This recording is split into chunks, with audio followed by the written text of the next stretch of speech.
Ladies and gentlemen, boys and girls, it's the second video of the week, second of the third. I recorded the Cup Series video probably Thursday or Friday just to give these videos some light, since everybody's probably going to be focusing on the MMA fight this weekend, the doubleheader for the Truck Series Xfinity on Saturday. So with that out of the way, this is Brandon Cruz Daily Fantasy Podcast, where I go and look over plays and strategies specifically designed for GPPs. This show people who are already informed on daily fantasy sports and how these contests operate. If you have any question related to NASCAR that isn't a stupid question, feel free to shoot them my way at Twitter, BrandonCruzDFS. Most importantly, take everything you hear with a grain of salt and use your best judgment making entries. Additionally, if you have a gambling addiction, that is just not my problem. Check your sense of feelings at the door. Let's get right into looking at Xfinity at Atlanta. As I said in the last video, if you'd like to support me, go to my Patreon, BrandonCruzDFS on Twitter. Find my personal projections, everything I use to make my own lineups there. If you want to support the channel, if you just want to support me through tips or whatever, PayPal link is in the description as well. But let's focus in on the race here. So I already talked about it in the Truck Series. I already talked about it for at least hinted at in the Cup Series, but pricing is pretty soft here. This is probably the softest pricing of the weekend. I'm mainly playing guys that are starting inside the top 20 with one or two of the value guys, or at least the guys in the 5K. We'll talk about them here. But yet again, my ranking here, if you're not in my Patreon, my player pool is very similar to the A and B and some C's here. I mean, those are the guys I'm looking at. If he's a D, if he's an F, I'm not looking at him. But let's just jump right in and talk about Austin Cindric starting first on the pole. Yet again, same situation with Kyle Busch. You can make an argument for a Allmendinger, maybe even Harrison Brown, but Cindric should go out and lead this race up until we see Truex get up there. So it should be Truex and Cindric. That's how I would imagine it goes. That's how I imagine how the optimal lineup is going to be right now. And that's how it is. I think those are the two main guys you got to focus on. Truex is far too cheap. Starting 18th, he's going to offer you a lot of place differentials starting 18th. And then obviously Cindric starting first should be a lock for the first lap sled. I'm not going to try and get cute there. I just think that's how it is. Jeff Burton, not going to do it. Even 7,700, not going to do it. I would much rather play Brandon Brown in this situation. I think Brandon Brown can hold inside the top 10. And I think this race I think the optimal lineup is going to be everybody finishes inside the top 15. And it's very doable with the cars that we have in the back. I like Brandon Brown in the situation starting 77 or starting fourth. I think he hits value. I think he's perfectly fine starting fourth if he holds on. We've seen him run well this year. We've seen him run well at Las Vegas, and well, he had an issue at Homestead, but we saw him run very well at Vegas. And that was him having to constantly fight through the field. I don't mind Brandon Brown here at all. Actually, I might move him down to maybe a B. I don't want you to think he's like the lock of the century, but I certainly don't hate him on his price. I think Harrison Burton is too cheap. $8,600. What, are you kidding me? I can pair Cindric, Harrison Burton, Martin Truex Jr., along with other guys? What's going on here? A lot of mispricing here. A lot of soft pricing. And I think I don't know what they're really thinking here. I don't like Justin Allgaier. I'm not gonna go there. Riley Herbst, same situation, but I would much rather pay for Harrison Burton. I think Harrison Burton offers higher upside in terms of laps led or fast laps than Riley Herbst does.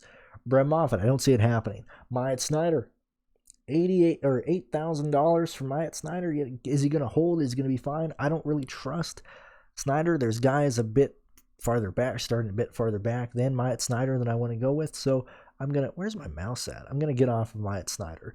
Jeremy Clements, not going to do it. I love Daniel Hemrick. He has been awesome this year across the board, every single track type. I know we're not a road course, but ran extremely well on the road course. Ran fast times at Homestead. Nearly won the Las Vegas race. Entering this weekend here, I see him racing inside the top 5. That's how it is. Santino, I'm going to back up. This is the final point to see how Santino does. He struggled heavily at Homestead. I don't know if that's because that was the first race. I don't know if that's because of the high amount of tire wear, but Atlanta and Homestead go hand in hand in terms of tire fall off. I know Pierce is probably higher on Santino than I am, I don't think I can do it. I don't think I can pull the trigger. We'll see what we think in the live show. Live show, 12:30 Eastern, Saturday, covering both the races on Saturday. So come out and hang out with us and hear us argue some more. Justin Haley starting 13th, far too cheap again at $9,200. Are you kidding me? Haley's going to be a top 7 contender. We're going to have Daniel Hemrick being a top 5 contender. Harrison Burton is going to be a top 5 contender. Truex, Cindric, I mean, it's just these guys alone can all fit inside the top 5, top 6, top 7. I'm going to be heavily on Justin Haley. I know, yet again, Pierce has already said, I think he said in his Monday Xfinity podcast that we're seeing how fast Haley has ran. Hopefully he stays a bit on the down low, but I doubt he's going to be if everybody's looking at the same data we are. Data, whatever you're looking at. I think Haley's probably he's going to be very chalky in terms of touts. I think every tout is going to play him. I think the higher single entry contest, I think Haley's going to be a very popular play. I don't know how popular he's going to be in the $8 one because I don't know if the casuals in that are reading the same stuff we do. If you're a DFS reader, if you're a DFS content creator, you're going to be all over Haley. I don't necessarily know if the public is going to be on him. So I think Haley's going to be popular in our circles. Don't know how popular he's going to be with everybody else. Bailey Curry starting too high up at 14th. I'm just not going to do it. I just don't like it there. So yeah, Bailey Curry is just too cheap there. Tommy Joe Martins. So this is where we get into the value rankings near minimum price. And if you're paying up for a lot of people, which you can still easily pay up for people and not really have to dive down this far. But looking at near the minimum range, you have Tommy Joe Martins at $4,900, Timmy Hill, who has a sponsor this week at $4,800, Joe Graff Jr. at $4,700, Dexter Bean at $4,600, and Cody Ware in the 17 car at $4,500. And so if I had to rank those guys right there, I'd probably have Martins as the 5th best in this group. I'd probably have Ware first, Timmy Hill second, because I think he should run the full race. He's sponsored. What kind of bullshit was that last week? Man, what is that? I mean, I was so pissed to see Hill run an Interstate Batteries car, and nobody knew. Across the board, industry, I don't even mean DFS industry, across the board, nobody said anything. What? Dude, what is going on here? Absolute baffling, the situation that we ran with Timmy Hill last weekend. Absolutely, I mean, just angry. So angry at the situation there that we were not informed there. Graff's ranked 3rd in that situation. Dexter Bean, he should work too. If you look, let's make an argument for everybody. So Tommy Joe Martin starting 15th. He should finish around 15th. That's about where he's going to run. So if he holds on to this position, he'll probably be outscored by other people. Timmy Hill, if he runs the full race, he's going to compete for 15th. And I think if he's sponsored and run the full race, we might see Timmy Hill actually run well. In a sense of maybe 13th, maybe 12th. Hell, might even crack into the top 10 if we have a late race yellow. Situations like that. I think this is the type of situation where Timmy Hill, he's easily going to hit value. Worst case scenario, unless he's starting parks or unless the car wrecks, he should finish inside the top 20. So in that situation, I think Hill outscores Tommy Joe Martins. Now, you have Joe Graff Jr. starting 24th. What if Timmy Hill finishes 18th and Joe Graff Jr. finishes 19th? Well, then Joe Graff Jr. is going to outscore those guys. Then if you look at Dexter Bean starting 29th at $4,600, he doesn't have to do much. He has to do the least of anyone. And that's just survive. If we have wrecks, if something happens here, especially if the other value wrecks, if something happens to Ware, Hill, Graff, Dexter Bean's going to walk his way into that optimal lineup. And then you have Cody Ware starting 28th, lock that car in for 15th, 14th. I think we're going to see Timmy Hill and Cody Ware battle each other on the track. Now in DFS, if they're battling each other on the track for 19th, 18th, then Cody Ware is going to be optimal there. So that's why I have Tommy Joe Martins as a C. He's too cheap. He's got to be considered. Timmy Hill, he's got to be considered there. I don't mind Timmy Hill at all. I know we're kind of getting off track here, but Joe Graff Jr. starting 24th in play. Pivot off of these guys, which I just went in detail there. Dexter Bean starting 28th. Like I said, just has to hang on. Don't mind him if you're there. And if you need the salary relief, so it's not even just who hits value. Say if you're building a lineup and you can't get to Timmy Hill, you can't get to Joe Graff Jr., and you already have Cody Ware, Dexter Bean, like if you're double punting for Dexter Bean and Cody Ware, like that's $10,200 on average for the rest of your four guys. You can make a stacked lineup to where double punting, I don't know if it'll be optimal, but it's certainly doable this weekend. So all the punt plays are in value. It just depends on what you're doing with your lineup and who you're going with. Let's continue on. Brandon Jones starting 16th. That Jones boy, he's racing for a ride. Let's see, starting 16th, $97. Yet again, I don't know what the hell these pricings are. Like, I feel like I'm insane. I feel like I don't know what's going on, man. It shouldn't be like you can play whoever you want. That's why it's so easy. Like I'm not really considering salary here. My rankings I'm just playing the guys that I like. The lap data shows to play them and things of that nature. Then you have MTJ starting 18th. Far too cheap. 11-3. Unbelievable. Starting 18th in the best car. By far the best talent in the series. Entering this week, it's all going to be him. Now, the package might throw him for a loop. I don't think he's going to wreck. I don't think something bad happens to him. I think he still wins this race. I think he's competing for the win, but he might be slow right off the start.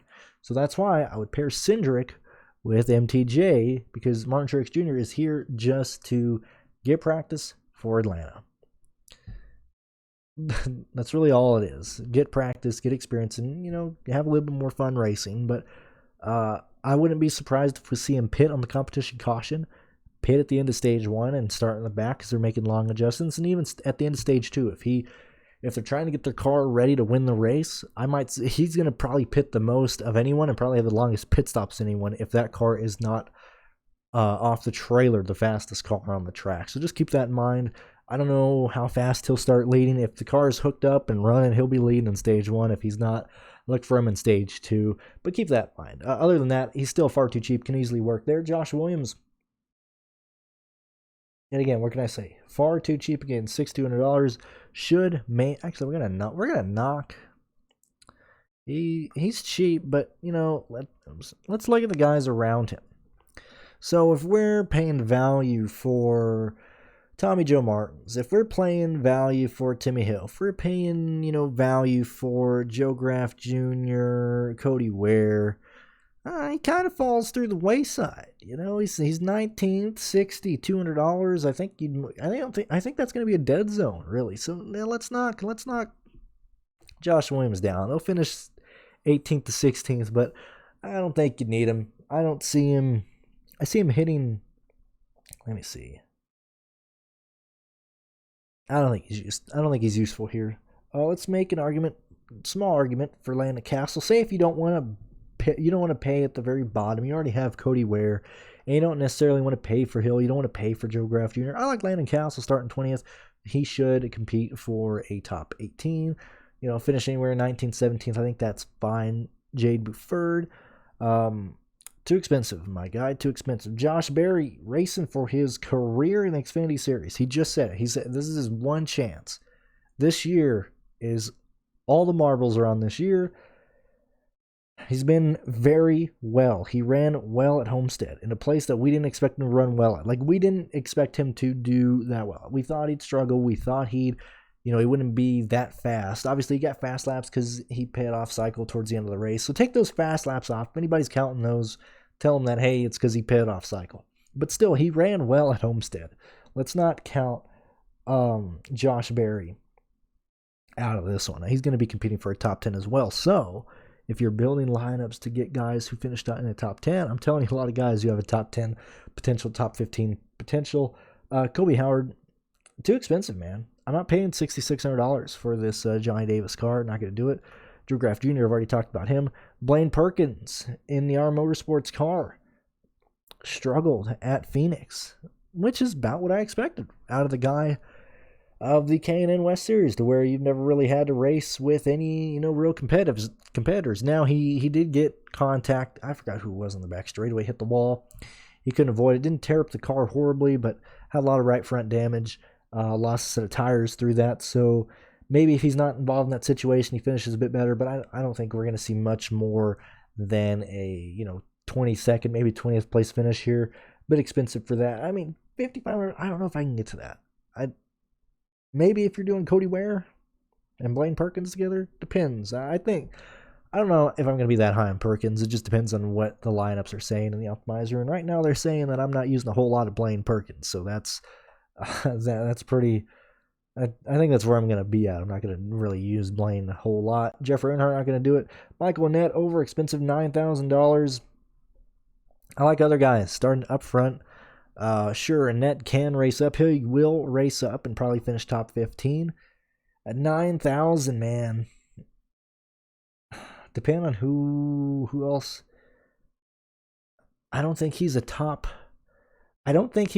10 scorer in terms of DFS points. He's probably 11th or 12th. Right now I have him as 9th. But I'm going to change some guys, and I'm pretty sure he's going to fall out of the top 10 in projected DK points. Because of that, he probably hits value, but he's probably not the best scorer in this. I don't think he's going to be optimal. That's why I'm not on him. If you're playing cash, I don't know why you are, but if you are, you're going to be playing a lot of net. Let's continue on. Cody Ware, got nothing to say here, man. Far too cheap. Just lock him in. Lock him and Truex in, and you got yourself a bad mamma jamma. I hope that's not racist now. Good Lord. Dexter Veen, already talked about him. Fine there. Don't mind that. Noah Gregson. Now, here's a situation like Gregson's had absolutely disgusting finishes out of his control. Had the best car at Homestead. Just blew a motor at Phoenix last week. An argument can be made if you think he replicates what he did at Homestead, which I'm not sure he's going to do. But if you think he's going to be the fastest car at Homestead, and you think he beats MTJ, and you think he beats Cindric, and you think he leads a ton of laps, play him. I don't think so. However, I'm going to have ownership to him. I think you can easily do Gregson. I don't know if the ownership's going to be on him. It depends. Ownership's been really weird this year. Yeah, if you play Gregson, Truex, Cindric, that's $5,400 on average for the rest of your players. It can easily be done. It depends on how well Gregson finishes. So if you're playing, again, if you want a safe play, I don't mind Gregson. It depends on how, does he lead laps? Does he get fast laps? If he's getting fast laps, if he's getting laps led, there's a chance we might have Cindric, Truex, and Gregson being optimal together. Probably on the rare side, but it is something that I want to consider. So don't necessarily count out Gregson. He should do better than Reddick at Homestead, which we were paying up for. He should do better than, I forgot who the high price guy starting in the back at Las Vegas was. But this is a case to be made where, depending on how good Gregson is, obviously if he doesn't lead laps, it's not going to work. But if he's fast, man, if he brings that same car from home, well, obviously he won't because it's wrecked. If he brings the same type of setup, same type of speed, there's a case to be made about Gregson. I'm not counting him out. I want to see what other people are saying here. There's a chance he might work. I'm gonna have some Gregson ownership, maybe 25% Gregson. Compare that, I'll probably have like 65 Truex, maybe 60 Cindric, but I'll have Gregson ownership, man. I'll have a lot of Gregson, or not a lot. I'll have Gregson ownership for sure. I think that's a possibility right there. All right, let's talk about Kyle Weatherman. If the car works, I don't mind it. But the car's got to work. Car's got to work. He had a tire go down at Vegas, got trapped laps down. That was just a situation. Unfortunate there. It just depends on if the car works or not. However, I think I don't think you need him. Obviously, if you're paying for it, if you're playing for the other guys, I don't think you need Gregson, or I don't think you need Weatherman. Sorry, and these are still the values that I would prefer to get to. Mason Massey not going to do it. Greg Alden not going to do it. Ryan Vargas not going to do it. Lebaye man, Ryan Vargas himself not going to do it. Ryan Sieg, $9,400. Now, same case can be made about Michael Annett. Same thing can be said about Sieg. Depends on how well he finished. Now, the reason I argue Gregson so much is because he can actually lead laps, okay? Michael Annett is pure place differential. Ryan Sieg is pure place differential, and I don't think you have to go there. I really don't. I really don't. It'll be a toss-up. It'll be interesting to see when I get really knee-deep in the projections, probably tomorrow, when I put it on Patreon, is how close Harrison Burton is to Sieg, how close Harrison Burton is to Michael Annett, how close someone like Justin Haley is to these guys, how close someone like Hemrick is in terms of these guys, in terms of projected points, because depending on who has the most points from that is probably where I'll go. I still don't see it being Ryan Sieg and Michael Annett right now, but I'll goof around with seeing where guys are at certain projections and see how viable they are. But right now, Gregson's about the only place differential play I really want to mess with. If you need cash, I'm messing with those guys, but not for GPPs. Alex Lebaye, I think he's too cheap. Played a lot of him last week. Just got in a wreck. If he can keep it clean and run well, man, he's going to finish 19th to 16th. If he wrecks again, he's just going to do what he did last week. Hopefully he doesn't get wrecked by a teammate this time around. We'll see. Jesse Little.